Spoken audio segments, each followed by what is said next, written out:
algumas pessoas que estão aqui já conhecem o Gaiarsa, inclusive de eventos que a gente fez com ele recentemente. A gente está ligado não só num aspecto que eu acho que é indo direto ao ponto, que é um pouco o meu trabalho, que está ligado ao William Reich, as pesquisas bioenergéticas, né? Então é uma variação da psicologia que já pesquisa a questão da corporalidade. E o Gaiarsa, assim como o Roberto Freire, que criou a Soma, e hoje eu trabalho com a Sommelier, o Gaiarsa e o Freire sempre foram referências, eu acho que na cultura da psicologia aqui no Brasil, de pessoas que divulgaram muito, né, através da literatura, através da sua postura, da sua clínica, a obra do William Reich.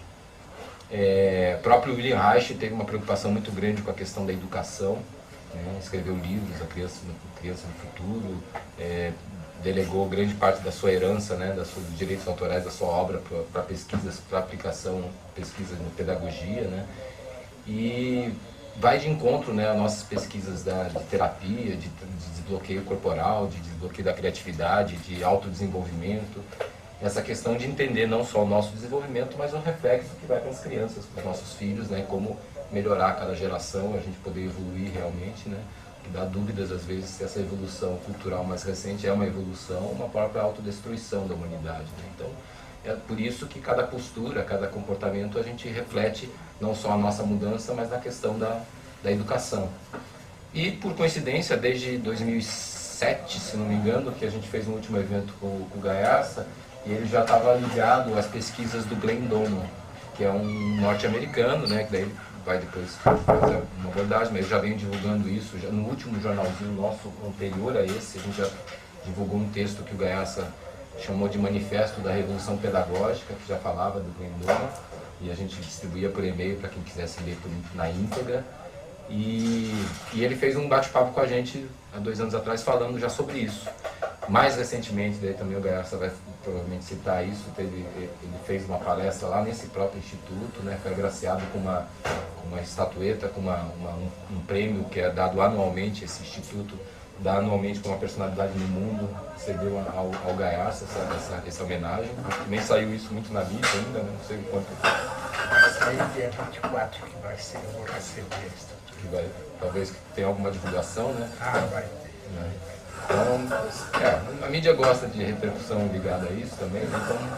Então quanto mais divulgar essa obra, também na Casa dos Amigos, que é uma revista que tem um certo alcance, saiu uma matéria, acho que esse ano, no início do ano, né, sobre essas pesquisas do Glenn Doman, e eu acho interessante, né, apesar de minha filha já estar um pouco alfabetizada e várias coisas das pesquisas do Glenn Doman ser até para crianças menores.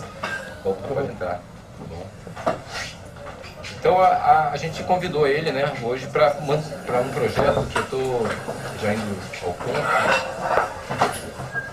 Um projeto que é todo primeiro domingo do mês fazer aqui no Tendal da Lapa um bate-papo, fazer um encontro para debater as coisas que tem a ver com a teoria da Sommelier.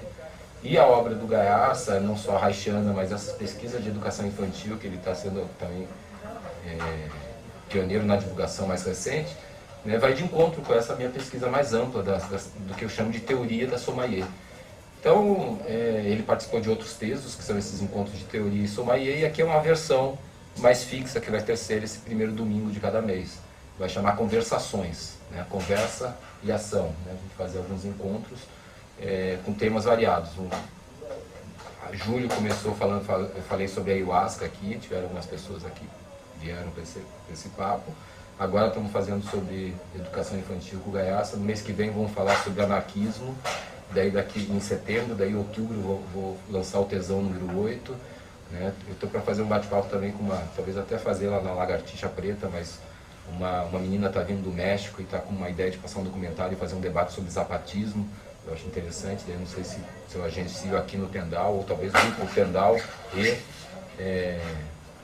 no ativismo, né? Mais uma atividade sobre isso. Então, eu estava mandando esses relatos aí, eu estou passando uma lista de presença, quem puder colocar o contato, mesmo quem já é velho conhecido, já tem contato, tudo repete aí, só quem tem o controle desse evento aqui. Né? Aqui todas as atividades no Tendal da Lapa são gratuitas, né? Isso daí é a nossa divulgação, e a gente está fazendo sempre um esquema de contribuição voluntária, para quem quiser e para quem puder também, né? De até R$10 para contribuir para o custo do evento, mas isso também é livre de cada um. Bom, do Gaiaça não tem o que falar, tem pessoas aqui que já fizeram trabalhos comigo, de som, já conhecem um pouco a obra de rádio, já fizeram trabalhos corporais, tem pessoas que não, né, a maior parte são pessoas conhecidas minhas, né, mas tem pessoas aqui que comentaram que viriam, então deve estar chegando. Então, acho que o Gaiaça gosta também do estilo mais bate-papo do que palestra, né, então, mas de qualquer forma fica esse toque dele fazer uma abertura, né, e depois a gente vai conversar um pouco, né. Até umas 5 horas, mais tarde, mais 1h30, né? Papo, não ficar pesado. Né? Enquanto não ficar pesado. A gente toca o barco. A tristeza da minha vida é que as melhores coisas que eu achei, pouca gente acha. Uma delas é isso aqui. Esse livrinho diz a coisa mais evidente do mundo, que é o fundamento de todos os desentendimentos humanos. Mas a psicologia e as pessoas ignoram completamente. O que é que esse livrinho diz? Que ninguém se conhece por fora. Se eu correr uma câmera aqui devagarinho e depois passar ela lá, vocês sabem a cara que vocês vão fazer ou não sabem? Nossa, sou eu. Um estranho. Olha que risada, engraçado. Olha. Quer dizer, eu por fora me desconheço totalmente. Eu não sei qual é meu jeito, como é cara. No entanto, tudo que vocês veem de mim é isso que eu não vejo. É claro? É claro ou não? Faz assim comigo. Esta é a raiz de todos os desentendimentos humanos. Porque eu disse uma coisa, mas a minha cara não sei se dizia a mesma coisa. As palavras são uma coisa, o gesto, a cara, o jeito, a voz é outra. Se eu mudo a cara, muda o significado da palavra. Se eu mudo o gesto, muda a intenção, vamos dizer assim. Que eu, insisto, eu não percebo, mas vocês estão vendo. Então são duas figuras de mim. Olha que verdade. É claro o problema? Eu acho que isso esclarece 90% dos desentendimentos humanos. Mas eu disse para ele, você disse, você sabe com que cara você disse? Não, imagina, cara. Você viu o gesto que você fez, não?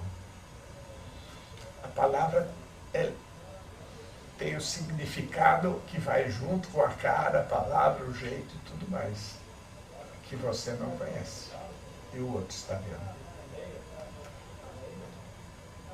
A psicologia ignora este fato. Completamente, radicalmente, totalmente. Eu conheço bastante escolas de psicologia. Essa é uma das minhas verdades, muito do meu estilo, tenho orgulho em dizer. Elas são geniais e são evidentes. Não tem nenhuma estratosfera aí falando de coisas complicadíssimas. Estou dizendo, não, você não conhece sua cara nem o seu jeito. Mas é a sua cara e o seu jeito que eu estou vendo. E eu falo com isso que eu estou vendo. Que você não sabe que você está mostrando. Então essa é uma pequena introdução aqui para o falador. A segunda...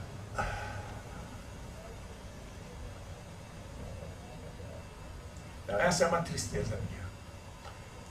Eu faço questão de repetir. É uma coisa que as pessoas diriam é genial. De outro lado, é escandalosamente evidente. Ou não? É claro ou não o que eu estou falando? A psicologia inteira ignora isso, que é a raiz de 2/3 dos desentendimentos humanos. que eu disse com uma intenção, mas a minha cara fez outra, meu corpo fez outra, e você está me vendo, e não só entendendo a minha palavra na minha cabeça. Você está vendo a palavra falada no rosto do jeito. Minhas duas outras paixões, das quais eu vou falar, essa é minha tristeza. A minha paixão número 1, número 2 é o corpo humano.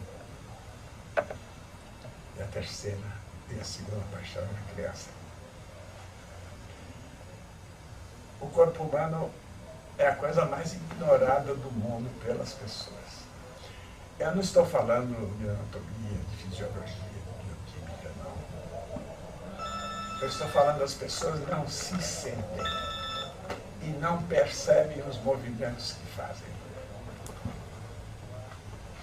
Um pouco parecido com o que eu disse. Quando a gente fala, faz caras, faz gestos, mas ninguém percebe a cara e o gesto que está fazendo.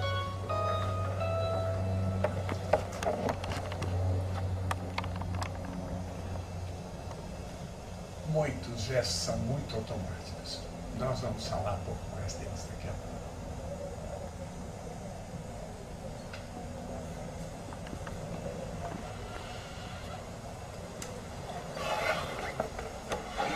E como o ambiente está um pouco frio, vamos falar de um assunto quente. Tóxicos.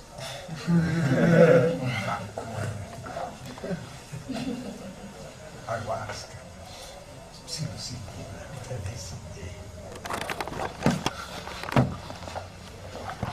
Eu acho que tudo que estas drogas produzem de sensação é tudo consciência de funções do corpo. Essas drogas fazem você perceber o que já existe no seu corpo o tempo todo, mas que você não percebe que estão aí.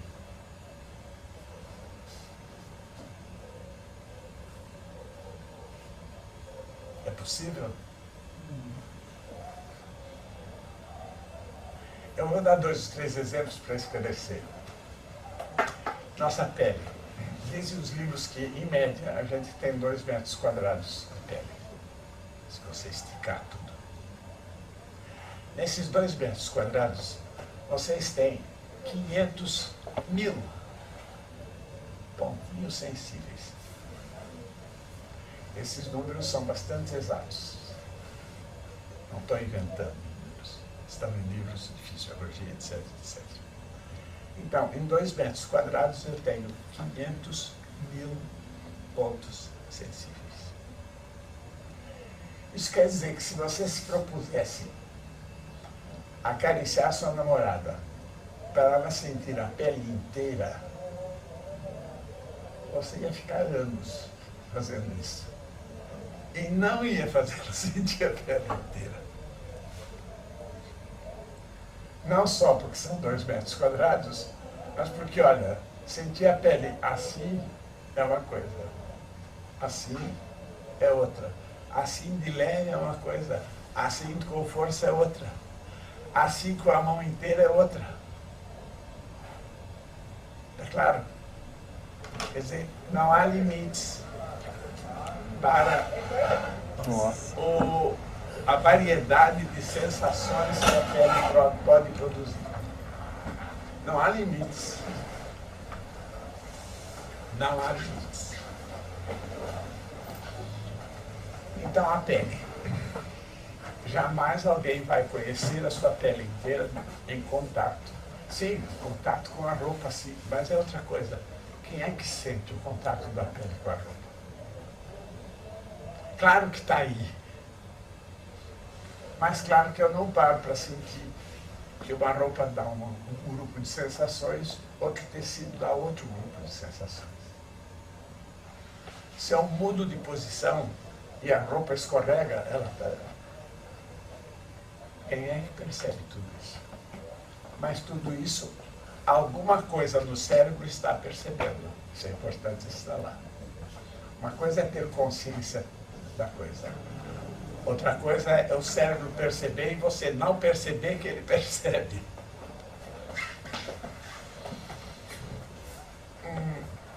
Exemplo número 2. Bem comum, sabores. Claro, a língua sente sabores. Vocês fazem ideia de quantos sabores? Os livros falam 3 ou 4. Salgado, amargo, conversa fiada de livro teórico. Se vocês puserem, não vai caber em algum lugar toda a variedade de pratos culinários que são feitos no mundo. E comecem a experimentar. E vocês vão experimentar um número infinito de sabores. De acordo? Sabe, cada povo inventou os seus pratos. E se você puser todos aí e começar a experimentar, você vai passear pelo mundo inteiro dos sabores. E dos cheiros. Sabor e cheiro vem muito junto. Quem é que tem 1/100º da experiência de todos os sabores que ele pode experimentar? Quem é que tem? Terceiro, o olhar. Esse é um pouco difícil de entender. Mas os nossos olhos não podem ver mais do que eles já estão vendo. Aqui eu vou ser um pouquinho curto.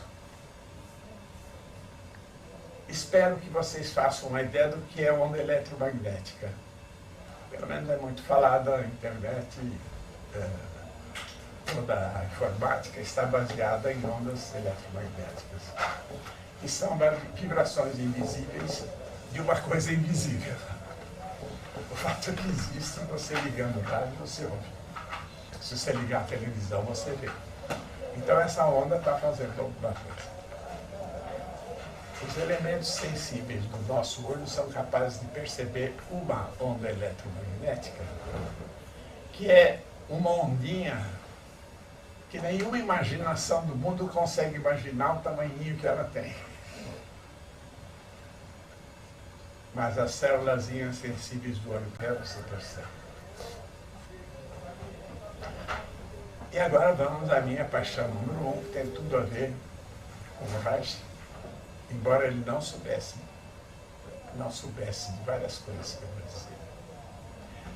Músculos. A gente está acostumado a ver um pouco a figura, ou uma figura de amostra de anatomia, ou figuras de anatomia, os músculos. Ou então você vê na televisão aqueles monstros que parecem uma pipoca estourada. Monstros. Músculo é isso, não. Estes músculos, nos livros de anatomia, o livro diz que são mais ou menos 500. Mas nenhum músculo trabalha nem sozinho, nem de uma vez só, nunca. O que nós temos, quando eu li esse número pela primeira vez, ele me passou, depois ele começou a vir. E hoje ele desdobra assim na minha frente e me deixa estarrecido. Nós temos 250 mil mini músculos. Cada músculo é feito de uma porção de músculozinhos independentes. Vejam bem, isso aqui é importante. Não sei se vocês lembram.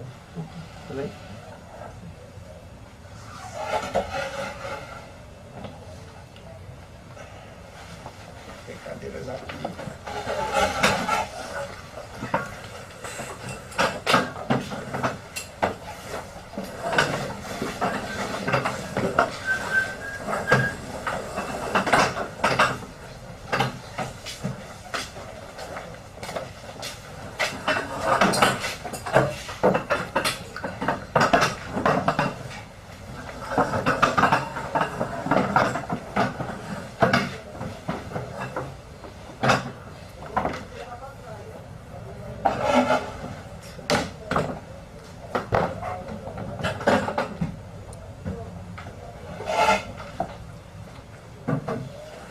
É uma coisa inimaginável, para mim é inimaginável.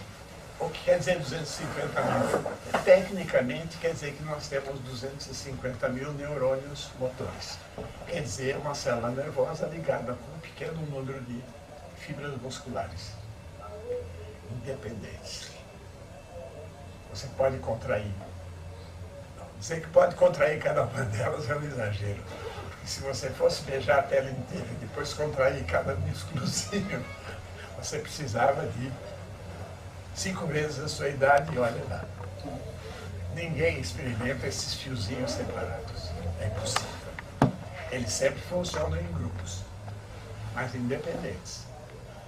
Como é que você sabe disso? Todos vocês sabem disso.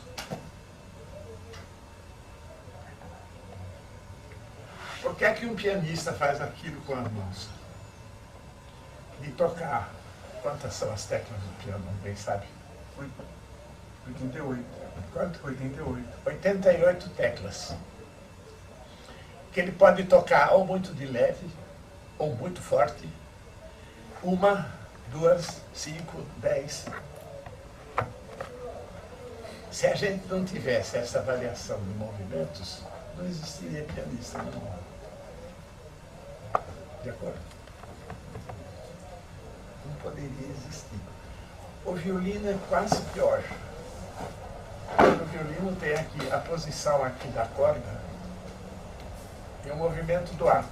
Aqui são os dois parecidos, aqui são dois diferentes. Mas o arco tem que ficar justinho na posição. E aqui o dedo tem que pegar justinho no intervalo. Então, quando você tem uma sequência rápida de notas de violino, essa mão e este braço estão fazendo a mágica das mágicas. Eles estão fazendo a diferença de milésimos de força em cada momento.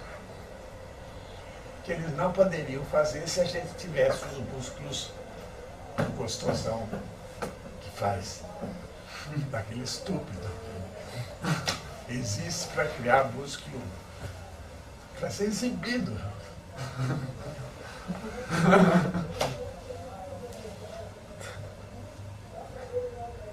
Realmente é difícil de acreditar que o cara dedique a vida para fazer aquela monstruosidade. Porque é uma monstruosidade. Você olha assim, bonito não é. A estátua clássica, mesmo de homens, mesmo belas estátuas masculinas, não tem nada a ver com o halterofilista com cada músculo assim. O homem bonito, vamos dizer assim, clássico da escultura, não tem nada a ver com o homem dos caroços musculares retorcidos. Mas é uma outra coisa que... Essa é outra, essa não é uma invenção minha, está nos livros. Pergunta, alguém aqui sabe... Eu estou falando de sentidos humanos, coisas que a gente pode sentir. Alguém aqui conhece a palavra propriocepção? Conhece? Propriocepção, sim. Alguém mais? Também. Arrisca dizer o que é? É a sensação, é como se fosse o sexto sentido, a sensação do próprio corpo, dos músculos internos, dos órgãos, tudo. Uma sensação de si próprio. Metade. Metade. Você? Eu achava que era consciência do movimento, consciência de si, assim, da musculatura, do seu Está mais perto. agir, assim. Consciência de tensão. A gente pode não só contrair músculos, como sentir a contração que você está fazendo. A consequência final é outra vez, aquelas coisas evidentes que ninguém pensa. A qualquer momento eu sei em que posição eu estou. De acordo? E eu sei o gesto que eu estou fazendo. Sim ou não? Como é que eu sinto a posição que eu estou e o gesto que eu estou fazendo? É porque todos os músculos, na mesma medida em que vão se contraindo para fazer o gesto, eles mandam mensagens para o cérebro marcando o grau de tensão de cada um deles, em que posição eles estão. é outra vez um número incalculável de pequenos órgãozinhos que parecem dinamômetros, coisinhas feitas para medir tensão. Então, aqui, das vísceras não, é outro sentido. Ah, é outra coisa. Das vísceras internas é outro sentido. Também existe, mas é outro. Este aqui é dos músculos, do aparelho locomotor. Isso é kinestesia? Como é que é? Também é o que se chama sinestesia? Pode ser chamado sensação kinestésica, porque kinestesia quer dizer sensação de movimento. Podia ser, mas é grego, é mais difícil. Se você disser sensação de posição e movimento, fica muito claro. É claro que eu sei onde está a minha mão. Ou não. É claro que eu sei com a perna dobrada aqui e com o pé assim. Como é que eu sei tudo isso? Eu não estou olhando para ver como eu estou. Assim, atenção nisso. Em vez de puxar fumaça e ficar na estratosfera, volta para você e você vai descobrir esse mundo de movimentos, que é uma coisa incrível. Que vejam, como ele é feito de milhares de cordinhas, ele não faz assim. Ele faz assim. Dá para entender? Os nossos movimentos são de duas categorias, é interessante dizer. O do macho, da agressão, é anguloso, reto e duro. O feminino é redondo, ondulante. Qualquer um pode fazer os dois.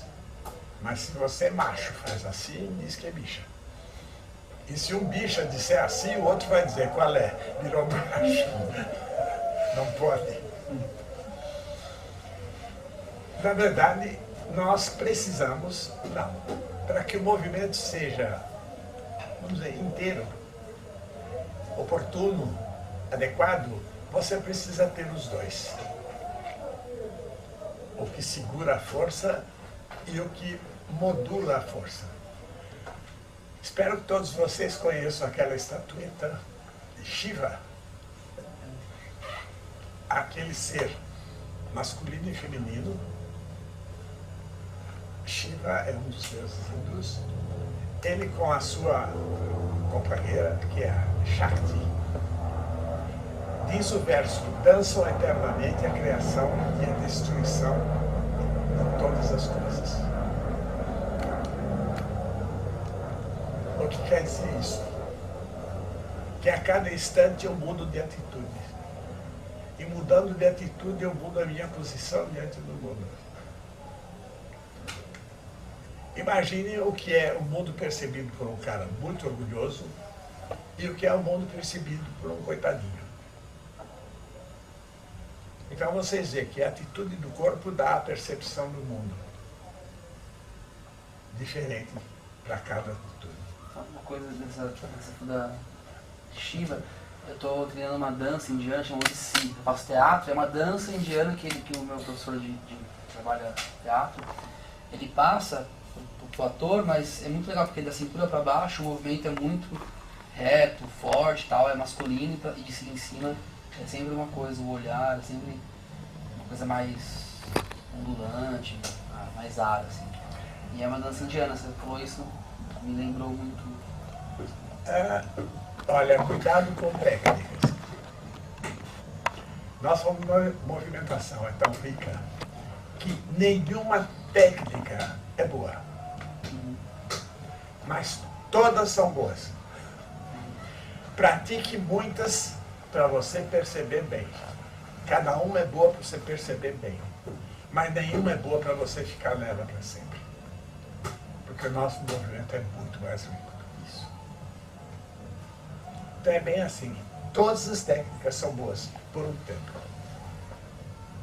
Mas depois não fica aí, porque senão você sai do retângulo e fica no quadrado. Quer dizer, sai de um esquema, cai no outro. O mais interessante na figura de Shiva, se vocês lembram, que é outra das mágicas incríveis do nosso corpo, que ninguém percebe. Shiva, ele e ela está sob só a um pé. O corpo inteiro está apoiado no chão, sobre um pé. E o pé está em cima de um elefante. É a estátua clássica, a gente vê em qualquer lugar. Shiva é uma figura que você encontra em qualquer supermercado, se você procurar. Por que será que esta figura tão etérea está em cima de um elefante? Que cá entre nós não é o mais elegante dos animais, né? Pesadão, muito pesadão. A única coisa ágil do elefante é a tromba, porque o resto ele é quadrado e tem que ser, senão ele se machuca ou se quebra. É porque o nosso corpo para de pé e o nosso sistema de equilíbrio é a coisa mais complicada do mundo. Nós tomamos uma porção de posições, de formas, de movimentos leves, fortes, com coisas, com pessoas, mas você para sempre de pé com os... Se você não exagerar muito para lá, saiu de um certo lugar, você cai. Mas nós temos uma capacidade de equilibrar o corpo que é inacreditável e que é feita pelo cerebelo, que é o órgão mais complicado do que o cérebro. Mas isso, eu vou ficar por aqui. Lembrem só isso. Shiva, que é o deus dos movimentos, ele tem um equilíbrio perfeito, que é o equilíbrio do elefante. É difícil imaginar um elefante caindo. Precisa um trator em cima dele, assim, de lado. Aí talvez você derrube. Mas senão você não derruba um elefante. Vejam, os hindus tinham essa intuição. Aliás, o Oriente cuidou muito mais dos movimentos do que o Ocidente. Para nós faz tudo isso que eu estou dizendo, que é fisiologia, vejam bem. Vocês procurando está em livros de fisiologia, mas não são nada populares as pessoas. Eu acho que vocês não sabem 90% do que eu estou dizendo é novidade. No entanto, isso está em vocês o tempo inteiro.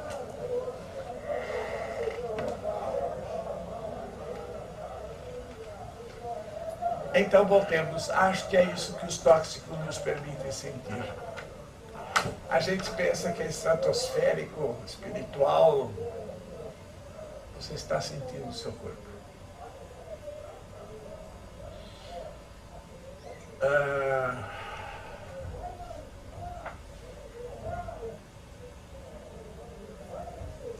O corpo que é harmonia. Para ter uma ideia melhor do que eu disse, mais concreta.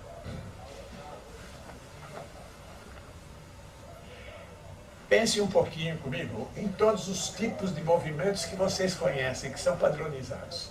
Primeiro, todas as danças do mundo. Eu não sei nem o nome delas. Não estou falando só do clássico, de todas. Inclusive do quê? Da lambada, da dança espanhola. Cada povo tem a sua dança específica. Todas as danças do mundo. Todas as variedades de lutas do mundo. Todas as variedades de artes de circo. Todos os esportes do mundo. Se vocês me estão acompanhando, agora está claro. O nosso corpo pode fazer uma loucura interminável de movimentos. Na verdade, qualquer um de nós pode brincar um pouquinho de fazer isso que eu disse. Eu não sou um bailarino clássico, mas eu posso brincar de imitar um bailarino clássico. Uma criança imita melhor ainda. Eu não sei lutas marciais, mas a gente sabe meia dúzia de movimentos deles. E por aí vai. Esses movimentos que algumas pessoas se especializaram muito em fazer, e fazem muito bem feito, todos nós podemos fazer um pouquinho. Mostrando que loucura de variedade de movimentos o nosso corpo pode fazer. E o nosso. O dos animais não faz, não, senhor. Os animais têm padrões, eles têm alguma variedade de movimentos. Mas eles... Então, voltando 2 ou 3 passos. 1. A nossa pele é um universo de sensações. 2. Os nossos movimentos são um universo de movimentos. Ninguém sabe disso, ninguém usa isso, ninguém percebe isso, ninguém se incomoda com isso. Quando você fuma uma droguinha certa e fica com você, em vez de entrar no barato estúpido, o que você está percebendo é isto. É o seu corpo. Alguns aspectos do seu corpo. Algumas funções do seu corpo.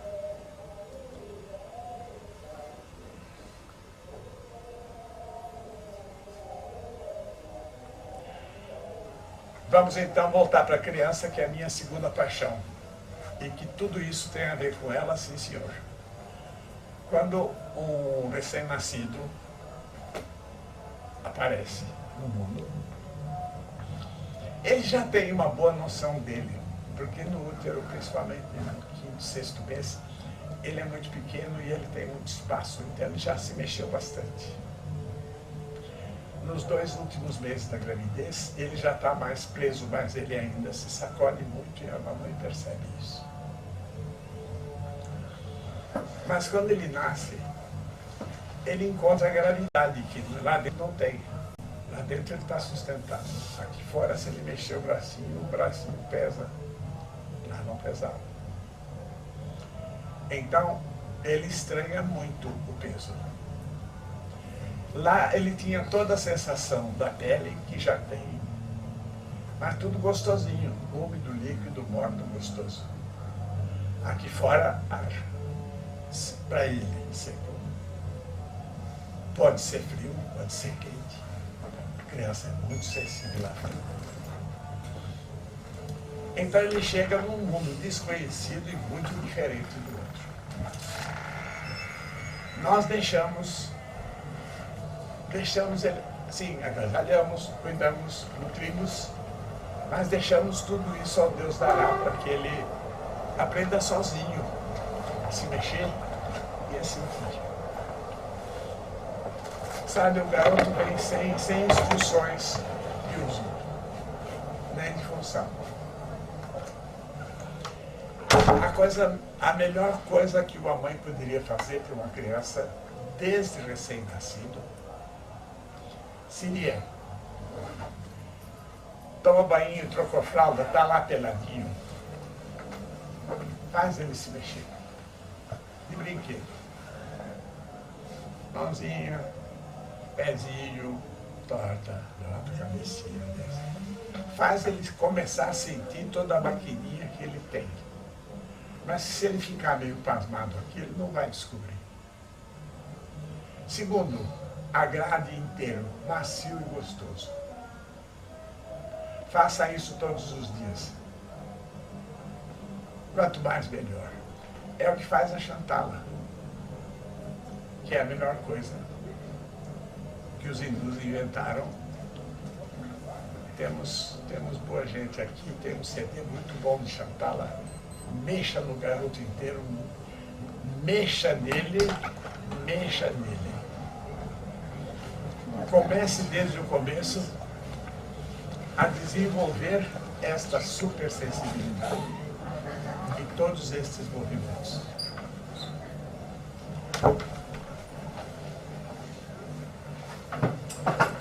E agora é preciso dizer uma coisa.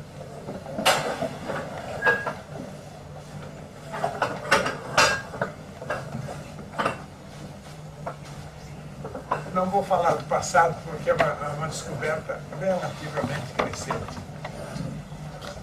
Meio século, pouco mais. Meio século. Estou agora em neurologia. O que é que descobriram ou perceberam? Aliás, outra vez, uma coisa evidente. Perceberam que o cérebro da criança, aos 3 ou 4 anos de idade, a criança tem um cérebro quase do tamanho do cérebro de um adulto. Quase. Aos 3, 4 anos, o cérebro já cresceu 90% do seu volume. De 4, 5 anos até os 20, ele vai crescer. Se você pegar o cérebro de uma criança de 3 anos, puser aqui, e de um adulto, muita gente não vai perceber a diferença. É lindo. O que quer dizer isso? Que os primeiros 5 anos da vida são os anos do aprendizado. Tudo que você quiser ensinar para uma criança, tudo que você quiser ensinar para uma criança, ela aprende nos 5 primeiros anos de vida. E daí em frente, é cada vez mais difícil de ensinar. Não é impossível. A gente sabe que não é. Mas é cada vez mais difícil.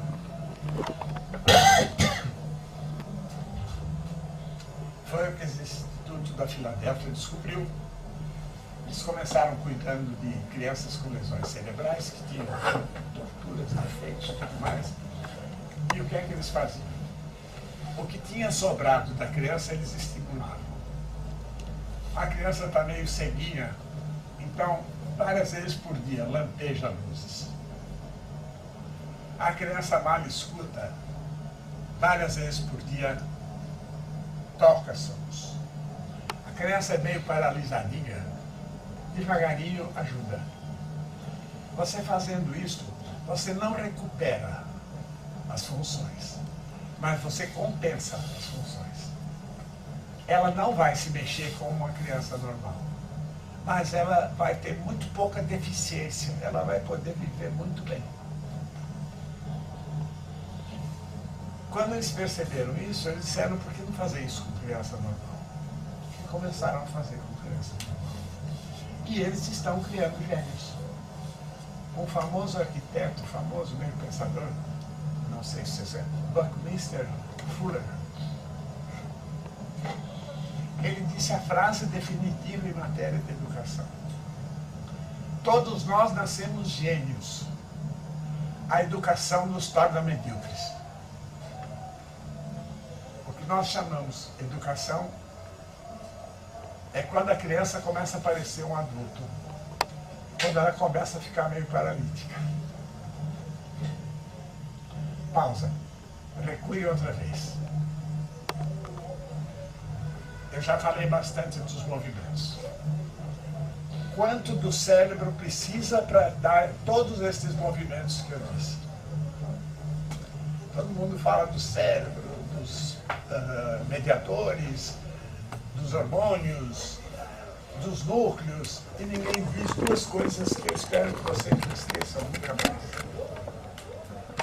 2/3 do cérebro serve para você se mexer. Ponto.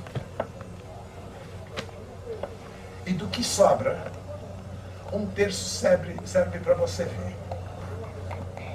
O cérebro foi um órgão feito para ver, fazer. Ver, fazer igual. Ver, imitar. Sem pensar. É espontâneo isso. Viu, fez. A coisa mais fácil do mundo é imitar por uma criança mais do que um adulto.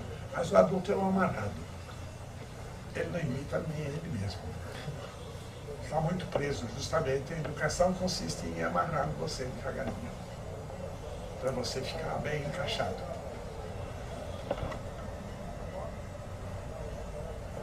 Lembre, falou cérebro, falou movimento. 2/3 do cérebro servem para organizar aqueles 250 mil fiozinhos que eu estava falando, que não é brincadeira coordenar esta loucura de fiozinhos para você fazer o que você faz. E do que sobra, insisto, 1/3 é visão. Aliás, a ligação visão e movimento é a coisa mais evidente do mundo.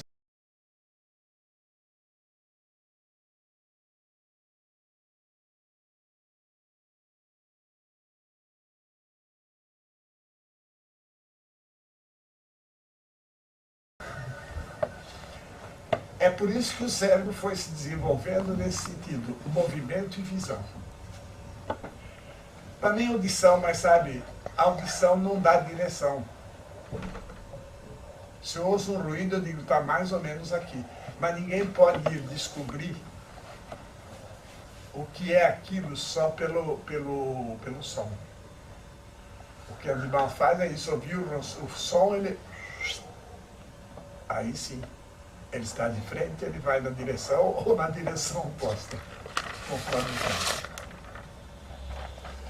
E é por isso eu insisto que o cérebro é 2/3 movimento e 1/3 visão. Porque todo animal que se mexeu mal ou que não viu bem, foi comido. Então só sobraram os que se mexiam bem e os que viam bem.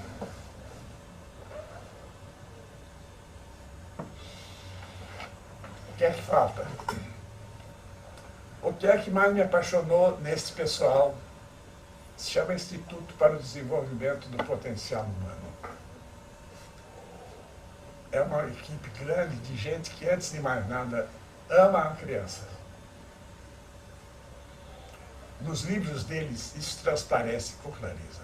Eles estão encantados com as crianças que eles estão criando. Que são crianças muito fora do comum. Mais um fundo biológico interessante. Isso nem eles. Eu não li nos livros deles. Entre os mamíferos que vivem várias dezenas de anos, acontece uma coisa muito parecida. Que mamíferos são esses? As baleias, os golfinhos, os chimpanzés, e nós, e tem outros que eu não sei. Basta isso. O que acontece com essas espécies animais? A mãe dá luz e fica perto do nenê 3 a 4 anos. O filhote vai junto com a mamãe. Enquanto ele está aprendendo, ela protege até onde dá. E dá tempo para ele ir aprendendo. É o tal cérebro que aprende muito depressa. Aos 3, 4, 5 anos, o filhote já está apto para viver. Então a baleia diz tchau e benção. Nesse período, a baleia não aceita machos. Ela não tem outra gravidez. Ela passa um tempo grande só cuidando do filhote, protegendo o filhote. Isto vale para todos esses animais e para nós. Você sabe, nada é mais frágil do que uma criança humana. Se não tiver alguma proteção de gente grande, não há recém-nascido que sobreviva. Não há. Entre os mamíferos também, os filhotes de baleia são muito frágeis. De golfinhos são, de chimpanzé como a gente. Então, e filhote é o prato favorito de todos os predadores, né? São fáceis de pegar, são tenrinhos, são bobos, são gostosos. Então, o que é que a natureza fez para que não acabassem as espécies? Primeiro, a proteção materna. Pelo sim, pelo não, a mãe é indispensável para o nenê. E segundo, ela fez o nenê desenvolver o cérebro muito velozmente, para ele ser capaz de se defender o mais depressa possível. E é por isso que nesses animais a fêmea não aceita macho quando está grávida, nem dos 4 anos em que ela cuida do filhote. A mulher também é assim. É um dos métodos anticoncepcionais que se usava antigamente. Senhora, quanto mais você aleitar o seu filho, menor a probabilidade de gravidez. E é verdade. É daquelas verdades biológicas. Às vezes pifa. Mas em conjunto é muito verdade. Enquanto a fêmea está cuidando do filhote, ela não quer saber de sexo. Ela é assexuada. A missão dela está aqui.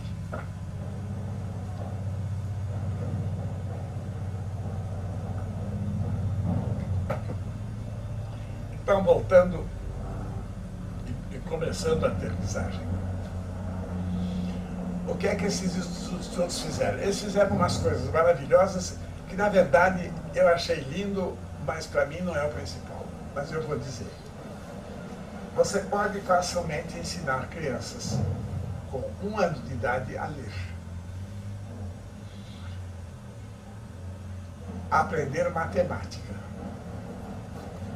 A ter um conhecimento enciclopédico. Tudo depende da técnica que você usa. Jamais uma criança de 1 ano vai pegar um livro e ler. Você tem que mostrar, eu vou dar só um pequeno exemplo, como é que se ensina uma criança de 1 ano a ler. Você faz placas grandes, com letras grandes, uma palavra em cada placa. O garotinho está aí, a mamãe tem aqui 8, 9 placas. Ela puxa uma, mostra e diz, mamãe, papai, filhinho, vovó, 10. Repete isso 7, 8, 9 dias. A criança guardou a palavra falada com a imagem escrita, isolada. Claro, no começo é isso. 3, 4, 5 vezes por dia, 30 segundos, veja bem. É a escola ideal para a criança. Dura 30 segundos a aula.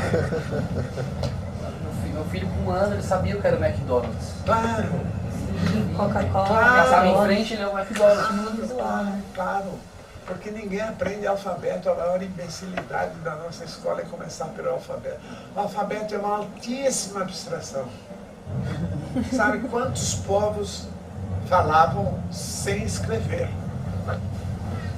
E para escrever é um monstro de maquinação cerebral para você pegar som, transformar em sinal e saber que o sinal quer dizer aquele som.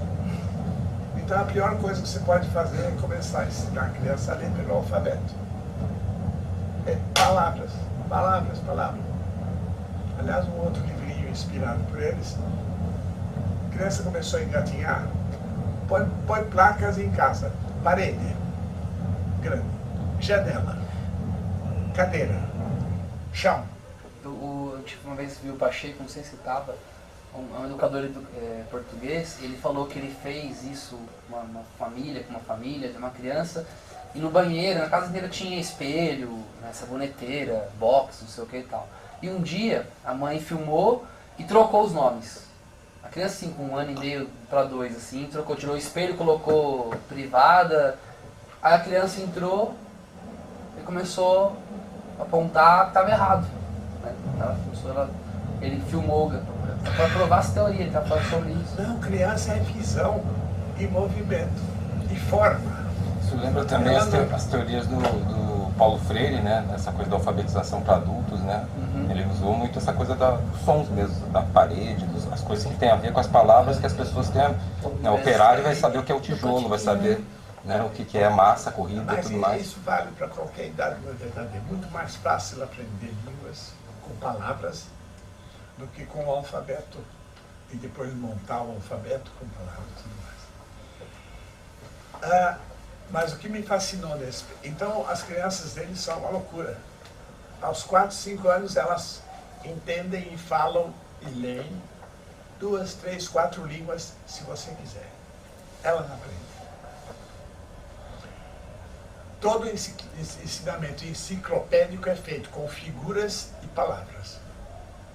Rio, montanha, nuvem, tigre, onça. Tudo isso, eles têm uma coleção enorme de figuras que dá um conhecimento panorâmico do mundo, mas só assim. Na segunda série põe onça, felinos, leão, tigre. Você pode ensinar alta cultura combinando figuras e palavras, que é o que eles fazem. Mas o que me fascinou neles foi a educação motora. Eles conhecem evidentemente o sistema nervoso, os inspiradores eram um grande cirurgião. Eles estudaram muito o cérebro por causa das crianças lesionadas. Então eles fazem o desenvolvimento da motricidade de acordo com a maturação da motricidade do sistema nervoso. Exemplo. O primeiro deles, o mais fascinante e o que põe no chão todas as teorias psicológicas sobre o desenvolvimento do ego. Nasceu a criança, chegou em casa, bercinho, rendinha, bonitinho, ele patinando no ar, um imbecil. O que ele faz, não faz nada. Põe ele de bruços. Ele que já tinha treino de movimento, não esqueçam que nos 2 meses finais da gravidez a criança se mexe muito. Ela não é tão ignorante assim de movimentos. Põe ela de bruços. O tempo que for. Se não está no colo, mamando, ou de carinho, que seja, se não está trocando fralda, de bruços. A casa tem que ser arrumada para a criança. Porque daí a pouco, daí 15, 20 dias, 1 mês ou 2, ela começa a se espalhar pela casa. Em 2 meses ela é capaz de andar 1, 2 quilômetros rastejando. E, aliás, desenvolvendo essa junta aqui, que na criança parece uma geleia. Se ela mexe, a junta se consolida. E mais, isso então, repito, põe no chão todas as teorias psicológicas, principalmente psicoanalíticas, sobre o desenvolvimento do ego, identificado com a mãe, com o pai. Criança com 4 meses.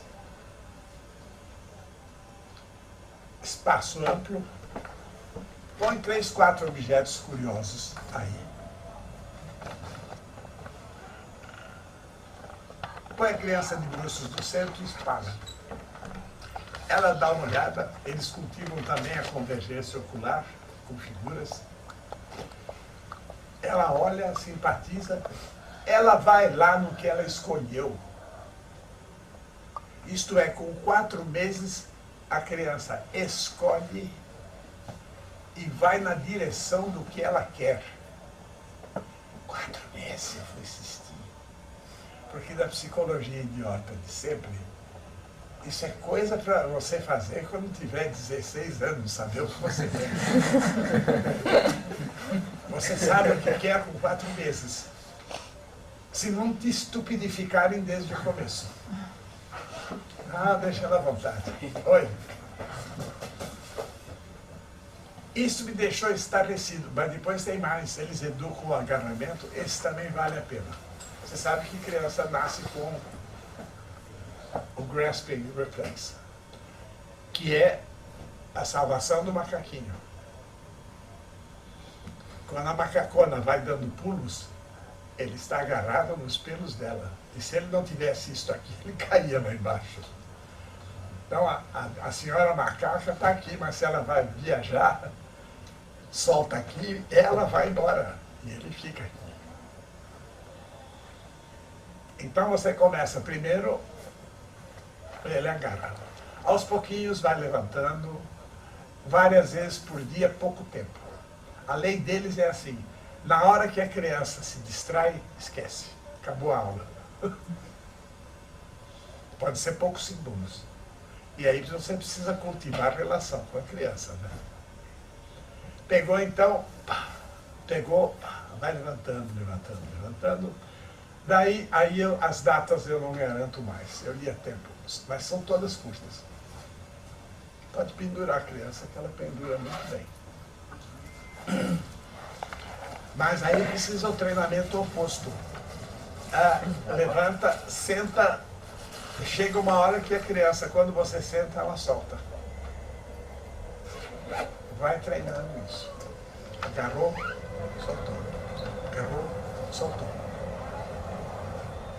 Vocês jamais iriam imaginar, aliás, nem eles imaginaram, a importância desse fato. Vocês conhecem a expressão popular? As pessoas são agarradas. Agarradas no dinheiro, agarradas na família, agarradas na religião, agarradas seja lá no que for. Porque elas não treinaram soltar. Se vocês repararem, é muito fácil ver recém-nascido assim. Se você treina, se você educa, a criança aprende. Quando precisa, aprende. Quando não precisa, solta. Então ele não será um agarrado quando adulto. Vejam se, isso acontece nos 2 ou 3 primeiros meses da vida. Você já ensina a criança a não viver agarrada, a se desgarrar. Para nós é ruim, né? Nossa, ficou desgarrado. Sorte dele que não está agarrado. Mas tem uma coisa assim, o meu filho, eu lembro que eu pegava ônibus com ele, e aí ele tava numa época que ele tava, assim, ele ia pro ônibus, andar no ônibus sozinho, assim, pendurar nos ferros, essas coisas, ele ficava maravilhado com isso, assim. Eu lembro que eu deixava, assim, mas aí acontece que as pessoas começam a reclamar. As pessoas começam a reclamar comigo, o motorista um dia parou, mandou eu pegar ele pra, né, Mas é daí que nós vamos chegar. O principal do que nós chamamos de educação é limitar os movimentos da criança. Porque para fazer o que precisa, primeiro você precisa ter uma casa arrumada para a criança, porque ela vai fuçar para todo canto. De gatinha, primeiro rastejando, depois de gatinhas, a vovó vai ficar espantada, os vizinhos, se souberem, vão dizer que horror. E aí é que você vai ter que, olha, aqui quem manda sou eu. Porque tudo em volta vai dizer que loucura. E é aí que começa a formação do caráter. Briga o cara, mas a criança fica ali pra você brigar, né? Não, e não adianta, você já perdeu a briga. O que você pode é criar na sua casa um ambiente relativamente protegido e cultivar isso aos poucos. Não saia na rua, não, todo mundo vai achar que você é louco. A educação consiste em paralisar progressivamente as pessoas até elas ficarem normais. Isto é, da sua capacidade de movimento, você está aproveitando, no melhor dos casos, 10%. Todo mundo tem o seu jeitão. A coraça muscular do caráter, do Reich, é o jeitão. É o que sobrou de tudo que podaram dos meus movimentos. Esses podem. Então eu fico nesse. E mais, a culpa é do pai, é da mãe? Não, a culpa é de todos. Porque agora, para encerrar, o pensamento mais maligno que eu tive na vida, à primeira vista não parece. Todos vigiam a todos para que ninguém faça o que todos gostariam de fazer. O problema não é que o papai inibiu, a mamãe inibiu. Sim, eles inibiram, mas eles não eram o pai, eles eram os outros. Porque se você no meio do caminho quiser começar a brincar, você está cercado de vigias e policiais. O pessoal do ônibus. Todo mundo policiando, não deixa essa criança livre. A liberdade é um perigo. Desde 1 ano e meio de idade. Ele foi na escola e ele começou a mexer no pinto e tal, e aí isso é uma bomba atômica. Uma loucura, assim, porque aí eu senti que ele quando ele chegou em casa com o bilhete pra me explicar, eu fui lá na escola e tal, eu lembro que ele tava assim, passado, porque em casa. Frustrado, em né? casa tem essa não, dá, mexe no pinto, vontade. E aí chega na escola, ele viu que aí todo mundo mexendo no pinto, e virou um caos, assim. E aí eu sinto, assim, que aí eu fiquei meio. Expliquei pra ele, falou, ó, tem lugares que as pessoas entendem, dentro de casa eu entendo, Ana entende, as pessoas. Na escola ninguém entende isso, então não, na escola, isso, não sei se isso. Vamos pegar por aí, eu vou encerrar aqui com uma coisa de sexo, que interessa a todo mundo. Acho. Todo mundo tem problemas, acho. Mesmo os que acham que não tem nenhum, acho.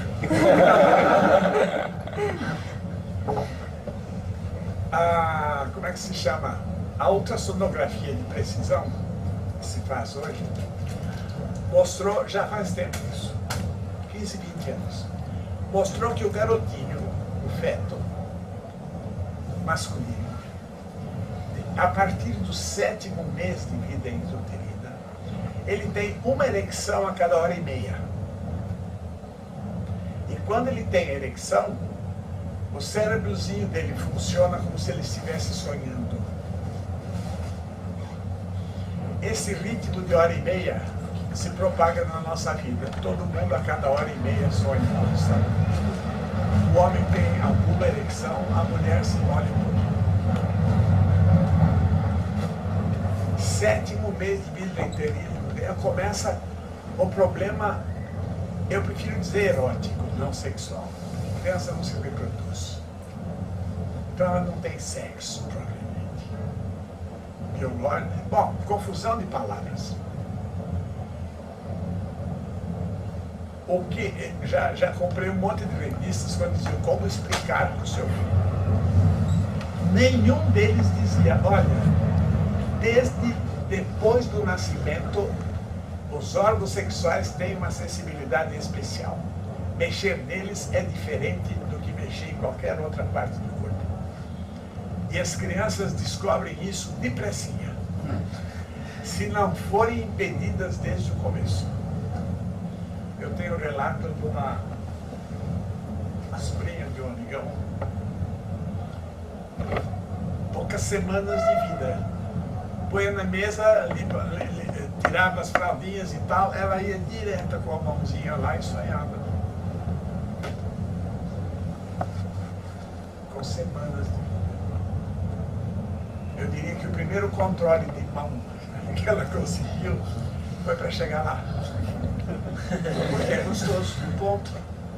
É sexo. Um mês de vida é sexo. Putz, quem é o louco aí, meu Deus? Mas quem é que permite? Aqui, então, Deus me livre. Ou você faz uma proteção de SS, Sturmstaff do Hitler, ou não pode, só pode estabelecer essa relação pessoal. Mas olha, isso aí é gostosinho, que eu sei. Eu também acho. Eu também mexo. Mas olha, isso é entre nós. Aí fora, cuidado. Não tem outra solução. E se você fez isso, você já fez muito. Em vez de na primeira vez que vem mexer lá, dizer, nossa, é sujo, não mexe. Vai para o psiquiatra. Imagina, ele mexe lá. E todo mundo se comporta afinal. Como se ninguém tivesse órgãos sexuais. Aqui agora alguém sabe que tem órgãos sexuais? Mesmo. Sabe? Sabe? Diga. Você paga aqui pouco tempo? Alguns dias. Olha! E de uma mãe estreante também, né? E a gente tem feito algumas pesquisas, tem o Deployer, a gente viu lá o Nascer Sorrindo, Beleza. o Chantala, Beleza. a gente foi atrás de Criança Mágica, e duas questões assim, bem práticas, eu confesso, está sendo bem egoísta assim, nesse momento, né? Uma é sobre as diferentes formas de parto, o que você pensa a respeito dessa relação entre a mãe e o nascimento do filho. Né? Quer dizer, isso é uma relação e isso pode gerar uma passagem, um parto mais tranquilo ou menos tranquilo? Qual que você acha? O que você pensa que é? O problema vai ser você achar o obstetra. A gente... Segundo, o parto comum, para mim, é uma ofensa ao pudor feminino. Quer dizer, desde criança diz, olha a sainha, olha a calcinha, fecha a perna, pá. Agora você vai dar à luz, pá. Você se abre para o mundo. É o cúmulo isso. A posição oficial de parto da medicina é uma ofensa cósmica. Contra tudo que você proibiu antes. Então, este não. Dos outros, eu tenho enorme simpatia pelo parto na água. Com certeza o parto de cócoras. muito melhores, assim. O padrão, não. Não, o padrão sim, o padrão a gente já sabe que não é legal. A gente conseguiu encontrar um lugar que, dos males o menor, sabe? Luz baixa, consciência do cordão umbilical para cortar na hora certa, a criança fica no ventre da mãe assim que nasce, fica um tempo lá com pele a pele. Mas a minha questão, quanto a esses partos legais, eu estou bem informado, sabe? Estou indo atrás e entendo aonde eu vou estar ganhando, onde eu vou estar perdendo, naquela situação que é o melhor que eu consegui. Mas acho que ainda assim há variáveis pouco compreensíveis. Tive uma amiga que estava quase que na militância para ter um parto natural, bacana e tal. Chegou na hora, teve um parto muito sofrido. Acredito até porque teve que lutar contra uma neurose que ela criou de querer ter o parto natural e a coisa não caminhou para esse sentido, uma insistência nisso, foi uma situação terrível. Essa situação terrível, mesmo quando há uma boa vontade, né, cognitiva, consciência, na fala, de ter esse filho... Na fala. Na fala. Na fala. Insisto. Então, a pergunta é, o parto quando é ruim, necessariamente é um problema já de relação entre mãe, filho e ambiente? Olha, você já colocou um problema do tamanho do mundo. Mãe, filho e ambiente. Com certeza. Faça o melhor possível e reze. Certeza. Certeza. O fato é que a assistência, você está mostrando tudo, marido ao lado, desde o começo, conversando, é o melhor que pode ser feito. Isto você pode ter certeza. Já achou obstetra menos ruim? Ótimo. Mais do que isso, reze. Não, são muitos, e muito negativas todas elas. As pessoas não avaliam o que a sexualidade é perseguida no nosso mundo. Só é permitido as piores formas de sexualidade. Ou as mais padronizadas, rotinizadas. Casou no começo festa, depois é uma rotina. Toda quarta e sábado. Dá uma cutucada, dá uma transada e eu sou macho e pronto. E depois de 10 anos de casada, nem quarta e sábado. Tem o fogo como é que diz o Kinsey? Tem o fogo do hormônio inicial, 10, 11 anos. Aí inventa, procura, mexe. Mas diz o Kinsey, depois que os homens fizeram um pouco de experiência, eles formam um tipo e vão assim até o fim da vida, sempre do mesmo jeito.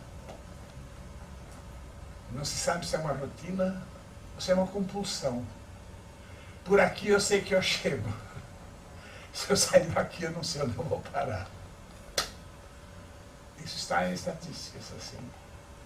O sexo, maravilha, blá, blá, blá, blá. Conversa é uma rotina infernal. Chega. Acho que chega. Boa sorte. Está fazendo o que pode. Tem muito boa cara. Acho que esse garoto tem sorte. Tomara. Garoto ou garota?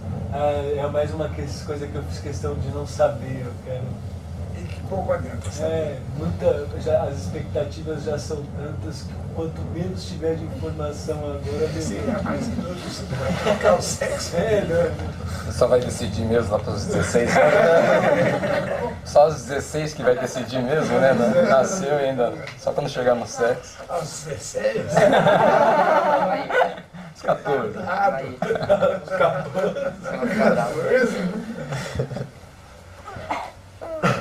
Depois você me diz a idade direitinho pra eu sumir com ele. Você queria o quê?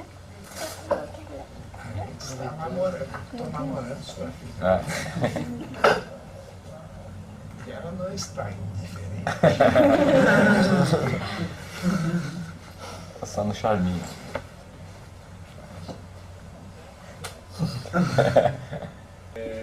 A A ansiedade. desculpa. Eu sou médico, eu sei. Já no plantão de obstetrícia, eu ficava horrorizado com isso. Você entra na ficha. Assim, um desrespeito pela criança, que é uma coisa nojenta. E nascer sorrindo, nasce mesmo? Olha, aquele homem convence do que diz, menos num ponto. Aquelas coisas absurdas. Eu conheci pessoalmente o Begonha. Olha só. Num almoço junto com o editor da Brasiliense. E ele contou, maravilhado, uma experiência que é mentira. Olha só. Ele disse, olha, entre os peles vermelhas havia um costume que ele falava elogiando. A criança nasce durante 40 dias, ela é mantida no maior escuro possível. No 40º dia, mais ou menos, madrugada, ela é levada para o alto de uma montanha para ver o sol nascer. Linda história. Mas se você fizer isso, a sua criança vai ficar cega para sempre. Tradição, né? 40 dias. Não, tá mal contada. Não, essa história está mal contada. Porque se você mantém uma criança no escuro 40 dias, ela vai ficar cega, ela não vai ver nunca mais. É um período em que todo o aparelho visual está a toda, começando a perceber luz, querer ver luz, querer ver.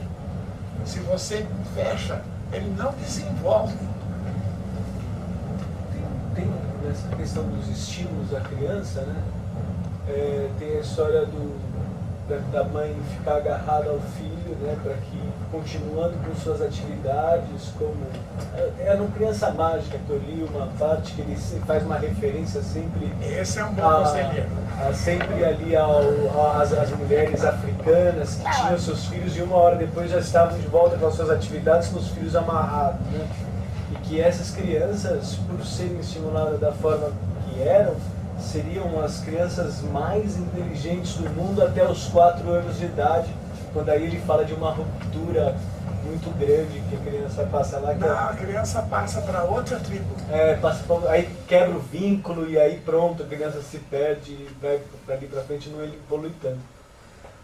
Mas ele fala de uma coisa que foi o que mais me interessou ali, que é deixar a criança ter essa brincadeira com a nossa natureza, a nossa ecologia e as forças que o regem, né? De cair, de levantar, de machucar, estabelecer os seus limites nesse aprendizado e ser estimulada a explorar esses limites. Você conhece esse pessoal, eu te dou o nome, procura, né? Você lê inglês. Você chegou a ter contato com o pessoal do Rio de Janeiro que tem que desenvolve o trabalho aqui? Uma das pessoas que ganhou até prêmio deles também. Tá. Mas no Rio eles só têm um instituto para lesionados cerebrais, eles não têm uma escola de crianças normais. Porque esse instituto que publicou inclusive os livros dele em português, né? Tem um site também em português, mas eu acho que é mais limitado, né? Só os culturais, o ler, matemática e enciclopédia. O motor não tem. E esse conhecimento cognitivo? Eu tenho dúvidas a respeito de ensinar uma criança a ler com 1 ano de idade. Isso Ai. Um homem todo evoluído já veio a objeção. Não pode. Imagina, vai forçar o cérebro, não fica bem. Agora eu estou dizendo que ele aprende 3 línguas aos 5 anos. Estão lá, estão felizes. Porque a primeira regra do livro inteiro é dizer: a criança distraiu para a aula. A criança fica brincando de aprender com a mamãe. Menor sinal de distração, acabou a aula. São gênios e toda que... Olha, você começou bem e acabou mal. É que eu tenho muita coisa. É comum, eu conheço. Sempre assim. Desde que eu conheço ele é assim, cara. Eu te disse tudo que eu podia dizer que você gostaria de ouvir. Eu não tenho mais nada a dizer, eu só posso dizer, faça como eu disse. Então, agora, a sua cara é de quem busca uma certeza que não existe. Não existe lugar nenhum de ninguém vai correr. Viver é arriscado. E todos aqueles pensamentos que são verdadeiros. Ninguém sabe se vive no segundo seguinte. Posso falar? Vocês acham? Eu tenho um filho de 13 anos, né? Eu estava lembrando quando ele nasceu que eu tinha realmente o hábito de colocar ele bastante de bruços, já desde, enfim, dias para dormir de bruços. E quando ele tinha 2 meses, o pai dele chegava em casa, a ele chegava com ele no colo, dormia, falava, no chão, 2 meses.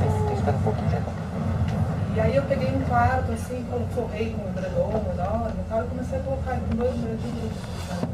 E realmente foi ótimo, porque eu via que... E aí eu comecei a também me informar sobre essa... que era importante para esse fortalecimento, até para a fala, né? Essa parte toda e tal. E com 5 meses ele começou a engatinhar, né? Realmente a criança engatinha lá pelos 6, 7 meses, enfim, 5 meses. Foi bem, ele sentou com 5 meses também, eu sempre percebi ele realmente, com 1 ano ele começou a andar, ele tinha todo mundo fala, a criança cai muito, se machuca. Meu filho nunca, assim, começou a andar com 1 ano firme. Quando ele caía, ele já ia direto com as 2 mãos pro chão, assim, se protegendo. E nunca foi de se machucar, né? E essa coisa foi se desenvolvendo, então, por exemplo, no esporte, ele é ótimo no esporte. Ele começou a chutar a bola com, sei lá, 1 ano e meio, 2 anos, né? Que sempre, a primeira palavra que ele falou foi gol, né? Não foi depois ele falou papai e foi mamãe. E aí sempre muito esperto, e hoje ele tem 13 anos, é um super esportista, né? Por exemplo, no passado ele estava jogando futebol, vôlei e tênis. Aí ele quis parar um dos esportes, ele me pediu porque ele tinha que ir mais tempo para estudar. E aí ele resolveu o vôlei, porque realmente o futebol ele não vai muito bem, gosta e tal. E aí o professor de vôlei me ligou para saber por que ele não estava indo. Eu falei, não, ele deu, já avisei a escola que ele parou e tal. Ele falou, me dá uma notícia péssima dessa, porque ele já está escalado para a liga. Aí ele elogiou muito, assim, eu fiquei emocionada, assim, porque ele falou que ele estava 10 anos lá no colégio, meu filho entrou lá no passado, e que há muito tempo ele não vinha com uma criança pronta.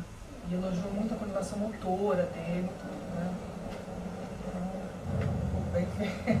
Ouviram? Eu disse que era assim. Mas eu não ensinei a ler com 3 anos, já me arrependi. Não, essa parte deles eu acho curiosa. Não me prende muito. Fiquei fascinado com isso. Agora você puxou. Você é culpada dela, porque eu vou falar mais 2 minutos. O cérebro, então, é movimento e visão. O cérebro foi feito para imitar, para aprender por imitação. Ele vem e faz parecido. Desde 1 ano de idade ou menos, quando ele está já se mexendo, ele já começa um processo de aprendizado por imitação. Nenhuma escola do mundo, nenhum tratado de educação diz isso. Ensina quando entra na escola, começa a falar. Antes disso, a criança não sabe nada, não faz nada. Onde é que eu estava? Essa imitação, que é omitida, aliás, o Freud pegou o cheiro disso, as identificações na infância. O que acontece? Uma criança, enquanto você tenta ensinar uma meia dúzia de coisas, ela está aprendendo horrores, vendo o tio, vovó, o irmãozinho, o cachorrinho. Ela está cheia de incorporação imitativa. Ela está formando a sua postura e as suas atitudes por imitação viso-motora. Ela já é uma multidão. Todo mundo sabe disso. Porque vocês sabem que pelo menos viu criança. 4, 5 anos a criança começa a ficar chata, começa a virar adulto. Ela perde a graça, perde a mobilidade, perde a curiosidade, perde o estímulo, a pimentinha. Por quê? Porque ela está sendo paralisada pela imitação dos alunos. Ela está virando gente grande, aos 4, 5 anos. Ela já é muito mais gente grande do que criança. E já é muito mais normal. coraça começa a endurecer e prender a criança. Isso explica a história da humanidade, coisas estranhas. Você lê livros maravilhas, Alexandre o Grande, César, Napoleão, isso tudo criminoso, furado, estúpido, imbecil. Milhões de mortes, de conquista, de estraçalhamento, de estupros, de roubos, tudo glorificado na escola, como a guerra do grande Alexandre. E ninguém mostra a ruína que o grande Alexandre ia deixando no rastro. A história da humanidade é um lixo, porque ela é de guerra em cima de guerra, em cima de guerra, em cima de guerra. Jogo de poder. O mais poderoso, o mais mandão, o mais gostoso. Isso é o normal. Isso é o normal. Último dado, espero que seja. Ele tem uma tremenda raiz biológica, infelizmente. Porque o macho, guardem essa que eu adoro. O macho humano e outros, dos animais que vivem em grupo, são todos parecidos. O macho é exibido, é super competitivo e é pornográfico. O macho das espécies nasceu para competir, para conseguir a fêmea. Então ele é muito competitivo. Vocês sabem que em várias espécies o macho se enfeita bonitíssimo para atrair a fêmea. Então o macho é competitivo, exibido, e despreza a fêmea a seu modo. Vocês sabem, amor, amor, sexo, sexo mais mulher, não é muito apreciado. Ainda fica desde a Bíblia que o que importa foi o Adão. A Eva nasceu do Adão. Ai, meu Deus, esse Jeová não sabia a primeira página da biologia. Onde é que você viu uma mulher nascer de um homem? Na Bíblia diz que foi assim. Em vez de dizer que a fonte da vida é a mulher, que é 95% da vida é a mulher. Cada homem existe para oferecer 2 ou 3 espermatozoides. O resto ele é dispensável. Então a nossa história competitiva e exibida tem essa tremenda raiz biológica. Os machos são competitivos e exibidos para conseguir se reproduzir. Então acontece aquelas loucuras do Pachá que tem 300 esposas. Quer me enganar? Quer me enganar? Até que eu invejo, mas o que é que você faz com 300 esposas? Mas é assim, vocês sabem. Quer dizer, um pouco do nosso destino agora juntem de uma vez. O macho é assim, por raízes profundamente biológicas. Segundo, nós aprendemos 90% por imitação dos adultos do que por aprendizado explícito. Então você entende por quê? Que a história da humanidade há 10 mil anos é mais ou menos a mesma.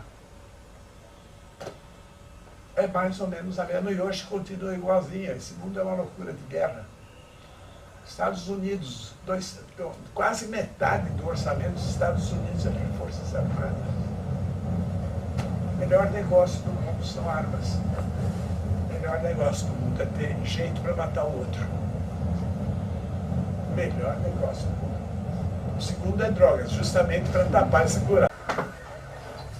Quer dizer, um pouco do nosso destino agora juntem de uma vez. O macho é assim, por raízes profundamente biológicas. Segundo, nós aprendemos 90% por imitação dos adultos do que por aprendizado explícito. Então você entende por quê? Que a história da humanidade há 10 mil anos é mais ou menos a mesma. É mais ou menos a mesma e hoje continua igualzinha. Esse mundo é uma loucura de guerra. Estados Unidos, quase metade do orçamento dos Estados Unidos é para Forças Armadas. O melhor negócio do mundo são armas. O melhor negócio do mundo é ter jeito para matar o outro. O melhor negócio do mundo. O segundo é drogas, justamente para tapar esse buraco. Pelo amor de Deus. Eu quero ver se eu escapo disso. O terceiro, acho que é petróleo. E tem a prostituição, que está muito perto também do concurso. Pelo menos isso está mais diluído, né? É menos falado. Até aí existe repressão sexual. Não diga que prostituição é um dos melhores negócios do mundo estatisticamente. É verdade. Olha o ponto. Fica bem. Até armas. Vai embora. Chega, gente. Se quem chegou tarde não viu, né? A gente tem a Natália, que está trabalhando num sebo e trouxe alguns livros ali, e que eu dei uma olhada, pelo que eu conheço até de sebos de São Paulo, tá bem acessível esses livros, tá? A gente está cobrando um valor de R$2 acima do que está colocado na capa. Então são livros que estão R$7, R$8, do Gaiaça, então antigos, quem quiser aproveitar ele ainda aí para pegar um autógrafo. Mas estamos encerrando o evento. Quem não deixou o nome, contato, peço que coloque aqui, né? E quem puder contribuir com R$10, né, ou menos, né? Uma taxa que a gente colocou voluntária para ajudar nos custos do evento, tá? Então, agradecer a presença do mestre Gaiaça e fica aí o convite para todo mundo aí, todo primeiro domingo do mês a gente fazer um bate-papo aqui com tema variado. Trouxe uns jornaizinhos também antigos, Tesão, quem quiser pegar, né, tá distribuído aí. Um parênteses, quem inventou esse título para o nosso encontro foi ele. Tem nada a ver com ele. Tesão e Tezinho. Isso é com ele.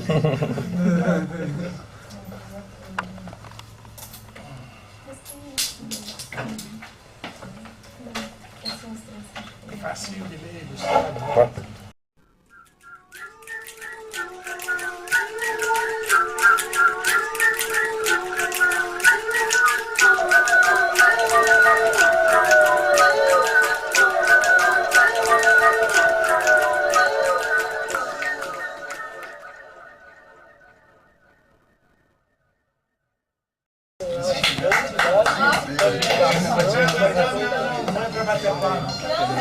Eu queria fazer uma perguntinha crítica. Olha lá, gente. Gente, ó, a Gaiaça está falando. Vou perguntar de um por um. Gostou ou não gostou? Não.